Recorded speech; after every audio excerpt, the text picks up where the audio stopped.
오늘은 쉽고 재미있는 구약의 이야기 14번째 이야기입니다. 모세의 이야기입니다. 모세의 이야기를 좀 세밀하게 다뤄야 될 것 같아요. 왜냐하면 결국은 출애굽기, 레위기, 민수기, 신명기 이것이 모세와 연관이 되어 있기 때문에 모세의 출생, 또 성장 과정, 또 모세의 여러 가지 어떤 삶의 배경에 대해서 오늘 이 시간에 자세하게 말씀을 드려야 되겠습니다. 출애굽기가 시작할 무렵의 시간은 야곱이 70인의 가족들을 데리고 요셉이가 39살 때 애굽으로 이주를 하죠. 그로부터는 430년이 지났습니다. 그래서 창세기 50장 26절과 출애굽기 1장 1절 사이에는 요셉이 죽음으로 28년의 시간 간격이 있지만은 야곱이 식구들을 데리고 70인의 식구들을 데리고 고센 땅으로 갔다 그랬죠. 애굽의 고센 땅. 그곳에 이르러서 출애굽기 1장이 시작될 때까지는 무려 430년의 기간이 있습니다. 그래서 지난번에도 고센 했는데 고센이 어디쯤 있는가? 여러분 밥도 말이죠. 굶었다 먹는 밥이 같은 밥이지만 훨씬 맛있습니다. 그래서 오늘은 고센 땅도 지도로 한번 보면서 또 람셋이라고 하는 지명의 이름도 나오고 비돔도 나옵니다. 람셋은 어디고 비돔은 어디고 그것은 또 무엇을 의미하는가 그런 것에 대해서도 한번 말씀을 드려보도록 하겠습니다. 자, 출애굽기는 총 40장으로 되어 있습니다. 그런데 출애굽기라고 하는 이 성경의 제목대로 40장까지가 사실 출애굽의 이야기는 아닙니다. 실제 출애굽의 이야기는 14장까지 이렇게 되어 있습니다. 왜냐하면 14장으로서 출애굽은 끝이 나거든요. 그 15장부터는 출애굽을 해서 홍해바다를 건넌 그 광야로 접어든 이야기를 계속하고 있는 것을 볼 수가 있습니다. 그렇게 이해를 하시고, 자, 이제 고센 땅에서 이렇게 정착을 하고 고센 땅에서 살았던 야곱의 후손들 430년을 살아오면서 그동안 어쩌면 번영과 평화로움 또 넉넉한 삶을 이렇게 살았죠. 그런데 여기에 부작용이 따라왔는데 무엇인가 하면 잘 먹고 잘 살게 되니까 그 백성들이 하나님을 점점 멀리하게 되었다 하는 사실입니다. 그리고 또 한 가지 지난주에 말씀드렸지만은 인구가 지난주에 말씀드린 대로 한 200만 명 정도로 늘었다고요. 그래서 출애굽할 당시에 전쟁에 나가서 싸움을 할 수 있는 장정의 숫자만 60만 명이라고 했으니까 아이, 여자분들, 노인분들을 제외한 60만 명이니까 전체 인구는 약 한 200만 명으로 이렇게 보는데 자꾸 인구가 늘어나고 하니까 애굽의 사람들이 저 사람들이 우리를 대항해서 싸우지 아니할까? 그리고 우리 땅에서 나가지 아니할까?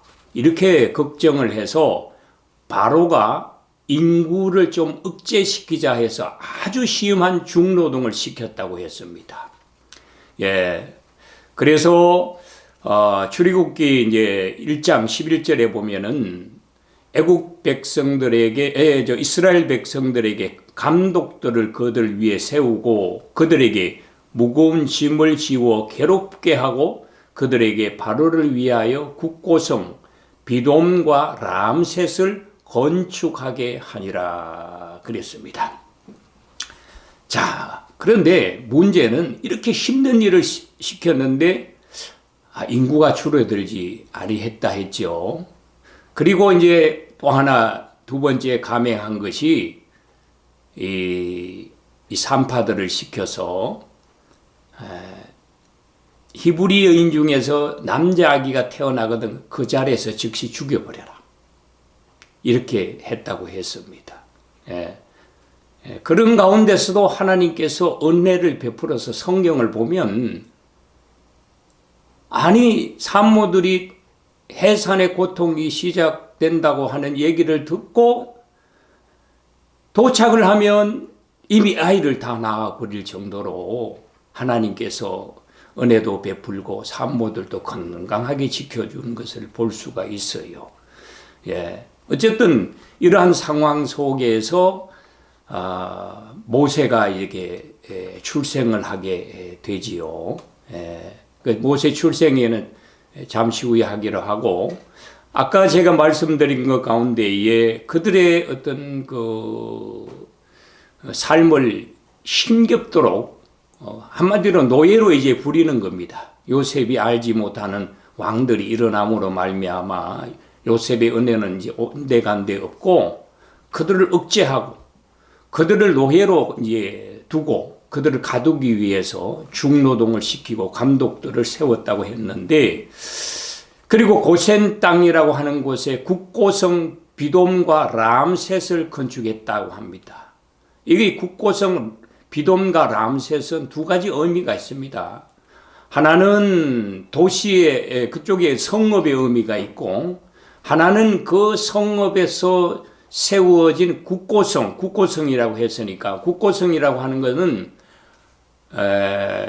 어떤 그 전쟁이나 흉년을 대비하기 위해서 곡식을 비축해주는 큰 어떤 건물을 의미할 수도 있고, 때로는 전쟁을 위해서 무기를 이렇게 쌓아두는 그런 장소를 의미할 수도 있습니다. 어쨌든 이것이 이제 지역명기도 하고 창고를 이렇게 대신하는 이름이기도 합니다. 그렇게 여러분들께서 아시면 되겠습니다. 자, 이렇게 해서 힘들고 어려운 그야말로 평안하고 평온한 삶을 살던 이 이스라엘 백성에게 어느 날 이렇게 노예로서의 중한 일들과 고된 일들을 이제 바로가 시켰는데, 왜 하나님 아버지께서 이스라엘 백성을 돌아보지 아니하고 그렇게 힘든 일을 시키는 것을 보고만 계셨을까? 그건 여러 가지 이유가 있어요.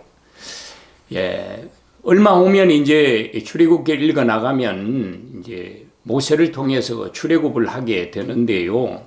중요한 사실은 그들이 평안한 삶을 시작하다가 출애굽을 하고 가나안으로 가기 위해서 먼 그 행군을 해야 되는데, 과연 그렇게 평안한 생활을 하던 사람들이 출애굽을 시켰다고 해서 먼 길을 과연 갈 수가 있겠느냐.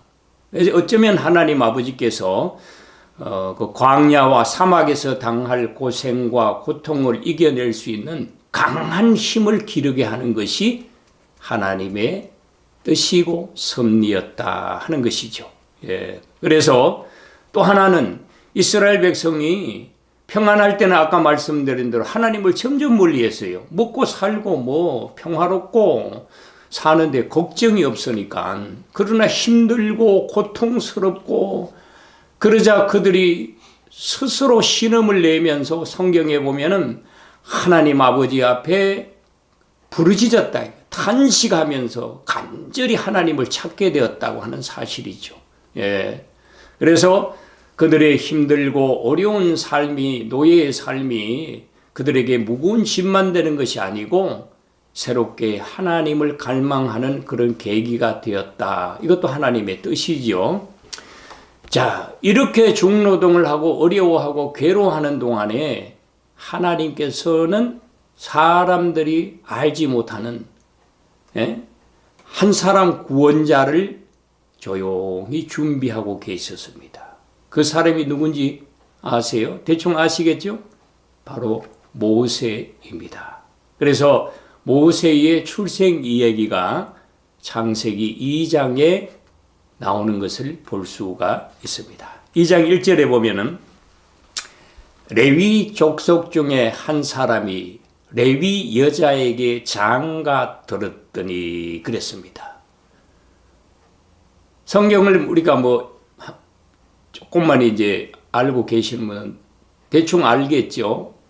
레위 사람 족속 중에 한 사람이 레위 여자에게 장가 들었다고 하는 것은 바로 모세의 아버지를 말하고, 레위 여자는 모세의 어머니를 말합니다. 모세의 아버지는 아므람이고 모세의 어머니는 요게벳이지요. 그래서 아므람이 요게벳에게 장가 들었다.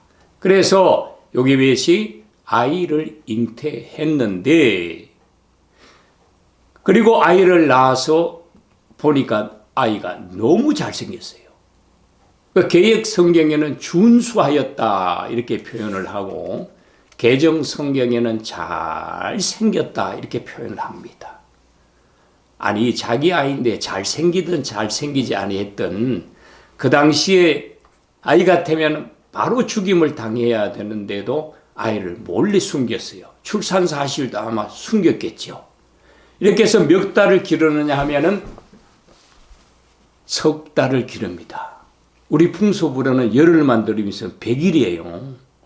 점점 아이는 자라가고 울음 소리는 점점 우렁차가고 이제 더 숨길 수가 없습니다.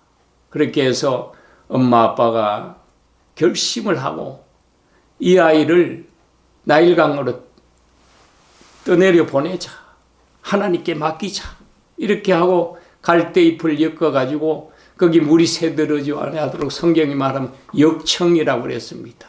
쉽게 말해서 콜타르, 아스팔트를 까는데 찐득찐득한 그런 이렇게 재료를 가지고 안팎으로 이렇게 칠해서 물이 들어오지 않게 하도록 해서 모세를 거기에 넣고 뚜껑을 닫아서 흘러보냅니다. 하나님께서 살리시면 살리시고, 나일강 떠내려 가다 고기밥이 돼도 어쩔 수 없습니다. 이제 하나님께 맡길 수밖에 없습니다. 그런데 모세를 나일강가에 두고 온 그 시각에, 여러분 이게 우연일까요? 바로의 딸이 공주죠. 목욕을 하러 왔어요. 시녀들과 함께, 시녀들 데리고. 오니까 이 갈대숲 사이에 뭐가 상자가 있는데, 그 뭔가 이렇게 열어보니까 성경에 거기서 아이가 울었다 그랬습니다. 아까 말씀드렸죠? 잘생겼다 그랬어요. 모세가 준수했다 그랬습니다. 바로의 딸이 이렇게 보니까 아이가 잘생기고 그 순간에 불쌍하게 여겼다 그랬습니다. 성경에. 누가 그 마음을 주었을까요? 하나님이 심어주신 거죠. 그래서 그 아이가 히브리 아이라고 하는 것을 이 바로의 딸 공주가 알면서도 그 아이를 궁중에 데리고 가게 됩니다. 그리고 자기 아들로 삼죠. 양자로 삼게 된다 그 말입니다. 근데 문제는 누군가 이 전나는 유모가 있어서 그 젖을 물리고 키워야 되는데, 모세의 누나 미리암이 있었어요. 미리암이 바로의 딸에게 제가 가서 유모를 구해 올까요? 그러니까 바로의 딸이 그래 좋다, 가서 유모를 한 사람 구해오라 해서 구해왔는데 누구게요? 바로 모세의 친어머니 요게벳이었습니다. 여러분 참 신기하죠? 예? 그래서 모세는 어떻게 했습니까? 신부는 애굽의 왕자의 신분이 되었고, 젖을 빨기는 친어머니의 젖을 빨면서 자라게 되었습니다. 예. 그러는 가운데에 모세가 어떻게 교육을 받았을까요? 친어머니로부터 너는 히브리인이야 하는 그런 교육을 받았겠죠. 나중에 모세가 40세 되어서 애굽 사람을 쳐 죽이는 것을 보면 그 애굽의 한 사람이 히브리인을 막 두들겨 패고 있었어요. 그래서 동족의 울분이 막 마음에 이렇게 생겨나와서 자기 동족을 못 살게 구는 그 애굽 사람을 죽여버리잖아요.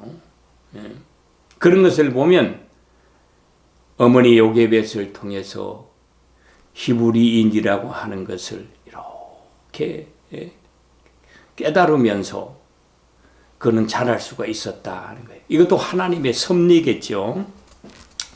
자, 이렇게 해서 모세는 친어머니의 젖을 빨고 친어머니의 무릎에서 자라게 되었습니다. 신분으로는 애굽의 왕자의 신분으로 자라게 되었습니다. 자, 이렇게 해서 하나님께서 모세를 애굽의 궁중에서 자라게 한 이유가 있습니다. 나중에 모세는 이스라엘 백성을 출애굽시키잖아요. 지도자가 되어야 되고 결단력이 있어야 되고 인내력이 있어야 되고 판단력이 있어야 되고 거기에다 지식의 능력과 여러 가지 인내심 또 통솔력 모든 것을 겸비해야 되거든요. 그래서 하나님께서 모세를 통해서 애굽의 궁중의 모든 것을 배우게 합니다. 먼저 사도행전 7장 22절에 보면 모세가 애굽의 사람의 모든 지혜를 배워 그의 말과 하는 일들이 능하더라 그랬습니다. 이렇게 하나님이 미리 훈련을 시키는 거예요. 지도자로서. 그래서 자연 애굽의 종교에도 능했지요. 그래서 그는요 애굽의 우상과 히브리 종교 곧 하나님을 섬기는 것을 자연히 이렇게 비교하게 되었고 나중에 광야에서 율법을 선포하고 이스라엘 백성들에게 여호와의 신앙을 교육시킬 때에 큰 힘이 된 것을 알 수가 있습니다. 또 모세는 궁중에서 문학 공부도 열심히 했습니다. 그래서 모세는 5권의 성경을 기록하지요. 창세기, 출애굽기, 레위기, 민수기, 신명기 이렇게 5권의 성경을 기록하는데 그 문장이나 어떤 그 서술 방법을 보면은 모세는 아주 탁월했습니다. 이 모든 것이 애국 궁중에서 배웠기 때문입니다. 하나님은 이렇게 자기 백성, 이스라엘 백성을 구원하기 위해서 모세를 철두철미하게 준비시킨 것을 볼 수가 있습니다. 예. 그러나 또 하나 중요한 것은요, 왕자로서 애국 궁중에서 40년 배워오면서 자라잖아요. 그래서 영성, 어떤 면에서 문화, 지식, 지혜 이런 것은 충만했지만은 단 하나 실전 경험이 없는 겁니다. 200만 명이나 되는 이스라엘 백성을 앞으로 출애굽시켜야 되는데 실전 경험이 없는 거예요.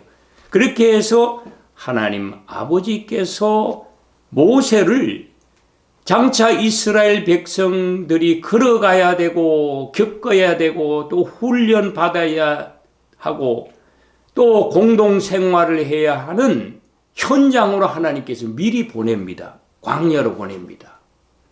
그 방법이 또한 기가 막히죠. 모세가 스스로 한 것도 아니에요. 그래서 그는 먼저 궁중을 떠나가게 됩니다. 그 과정을 간략하게 설명드리면 모세가 어느덧 40세가 된 어느 날 길을 가는데 애굽 사람들이 히브리 사람들을 막 못 살게 괴롭히는 겁니다. 그렇게 해서 아까 말씀드린 대로 마음에 울분이 생겨서 애굽 사람을 막 내질렀는데 모세가 힘이 셌던 모양이죠. 애굽 사람이 나가 떨어지면서 죽어버렸어요.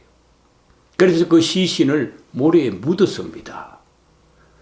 그런데 이것이 어떻게 발각이 되어서 바로의 귀에 들어갔습니다. 바로가 뭐라 하냐면 모세를 불러오너라. 내가 죽여버리겠다. 죽이리라. 살인자잖아요. 그래서 모세가 그 소식을 듣고 그날 바로 궁중에서 탈출을 하게 됩니다. 도망을 가게 됩니다. 어디로 도망가느냐 하면은 바로 창세기 2장 12절에 미디안 땅으로 갔다. 그 미디안 땅도 지도를 통해서 여러분 보시겠지만은 미디안 땅이요. 뭐 서울에서 도망가서 뭐 대전쯤 가고 어디 뭐 저기 군산이나 아니면 대구 좀 간 정도가 아닙니다. 네. 우리로 말하면은 뭐 서울에서 탈출을 해서 좀 어디 몽골쯤 갔다. 그 정도 먼 길을 도망을 갑니다. 미디안이 가까운 곳이 아닙니다. 모세가 그렇게 멀리 도망간 것도 하나님의 뜻이지만은 멀리 감으로 또 바로가 그를 찾지 못하게 하는 그런 이유도 있었습니다. 자, 이렇게 해서 모세는 미디안에 가서 살게 되지요. 그 살게 되는데 미디안의 족장인 이드로 나중에 모세의 장인이 됩니다. 그 이드로의 딸 모세의 아내가 누굽니까? 십보라지요. 십보라와 이제 결혼을 이제 하게 됩니다. 이렇게 해서 모세는 미디안 광야에서 새로운 삶을 살게 되죠. 애굽의 왕자의 삶이 아닌 미디안 광야의 목자의 삶을 살게 됩니다. 그래서 오늘은 여기까지 말씀을 드립니다. 그리고 다음 주에는요, 미디안 광야에서 양떼를 치던 모세가 어느 날 호렙산 기슭에 이르렀을 때에 아주 기이한 현상을 하나 목격하게 됩니다. 다음 주에는 이 기이한 현상과 함께 이스라엘 백성들이 출애굽하는 현장까지 구약의 이야기를 말씀드리기로 하겠습니다. 그래서 여러분들께서 오늘 모세의 출생을 말씀드렸는데 2장에 보면은 모세의 출생과 애국 궁중의 왕자가 되는 과정이 나와 있습니다. 2장에서부터 출애굽하는 14장까지의 이야기를 성경을 한번 읽어 오시면 좋겠습니다. 한 주간도 건강하시기를 바랍니다.